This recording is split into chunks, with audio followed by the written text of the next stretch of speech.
भगवान का प्रण था, मैं महाभारत युद्ध में अस्त्र ग्रहण नहीं करूंगा। लेकिन एक लीला घटी जिसमें भगवान ने अपने प्रण को विसार कर भीष्म जी के प्रण की रक्षा की। संपूर्ण महाभारत के शिविरों में सूचना बिजली की तरह दौड़ गई कि भीष्म पितामह जी ने 5 बाण निकाले हैं, कल 5 पांडवों का वध निश्चित है। दुर्योधन ने ऐसा प्रेरित किया तो भीष्म जी ने संकल्प कर लिया। भीष्म प्रतिज्ञा सुनते ही हाहाकार मच गया पांडवों के शिविर में। द्रौपदी जी भगवान के समीप आई और प्रणाम करते हुए कहा, केशव क्या तुम्हारे होते हुए मेरा सुहाग उजड़ जाएगा? तो भगवान ने कहा, असंभव, संभव ही नहीं हो सकता।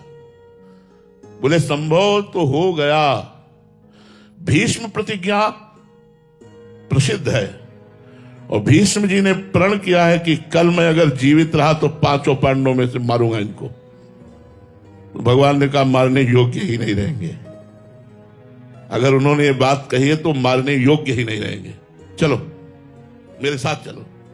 भगवान ने द्रौपदी की दासी की वेशभूषा धारण की।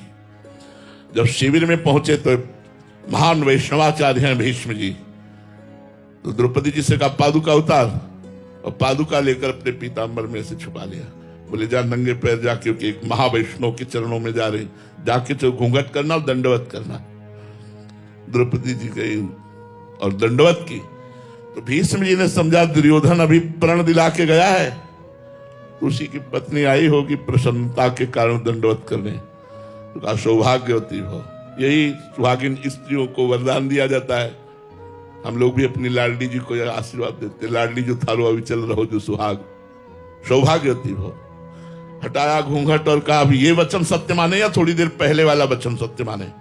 पहले आपने प्रण किया है कि 5 पांडवों का वध कल करेंगे, और संध्या का समय इस समय आप बोल रहे हैं सौभाग्यवती भव, तो भीष्म की कौन सी बात सत्य होगी?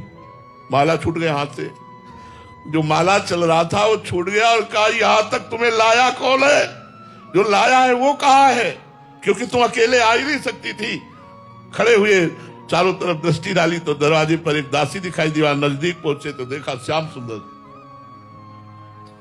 आंसू आ गए भीष्म जी के। वाह भक्त वत्सलता, वाह अखिल कोटि ब्रह्मांडों का बलवीर विक्रम ज्ञान वैराग्येश्वर संपूर्ण शक्तियों का स्वामी द्रौपदी की दासी का वेश धारण किए हुए, पीतांबर पकड़ा और झटकाए क्या तो जूतियां निकली, तो और आंसू।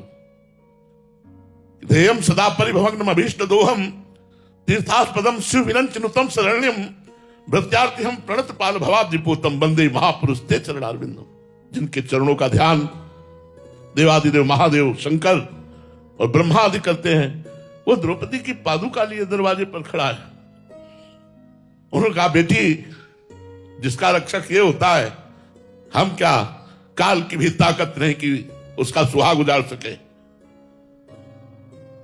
भगवान की तरफ देखा और कहा, मेरा प्रण भंग किया ना तो मैं गंगा पुत्र नहीं कहलाऊंगा यदि कल युद्ध में तुमसे तुम्हारा प्रण न तोड़वा दूं। तुमने प्रण किया है कि महाभारत में मैं अस्त्र नहीं ग्रहण करूंगा तो मैं गंगा पुत्र शांतनु पुत्र भीष्म नहीं कहलाऊंगा यदि तुमसे अस्त्र न ग्रहण करवा लूं। भगवान हंसती और कहा, अपने भक्ति के लिए अपना प्रण छोड़ना मेरे लिए कौन सी बड़ी बात है। भगवान ने अपना प्रण छोड़ा। दूसरे दिन भीषण युद्ध भीष्म पितामह ने किया। भगवान और अर्जुन सबको बाणों से बेंध दिया। जब देखा कि अर्जुन के प्राणों पर आ गई, कूद पड़े रथ से और उठाया रथ का पहिया, भीष्म को मारने के लिए दौड़े। बोले बस बस बस, यही देखना चाहता था कि अपना प्रण छोड़ते हो कि नहीं। इतने में सामने शिखंडी को कर दिया गया। अस्त्र शस्त्र भीष्म जी ने रख दिए, क्योंकि वो अंबा ही पूर्वजन्म की थी और अर्जुन ने मार करके बाणों की सैया पर लिटा दिया। ये बात, अपने प्रण को भूलकर अपने भक्त की बात की रक्षा करना, अपने नियम को तोड़कर अपने भक्त के नियम को पूर्ण करना, ये भगवान का सहज उदार स्वभाव है। हमारे भगवान ऐसे भक्तों से प्यार करते हैं। अगर वीडियो अच्छी लगी हो तो किसी अपने को जरूर भेजना। राधे राधे।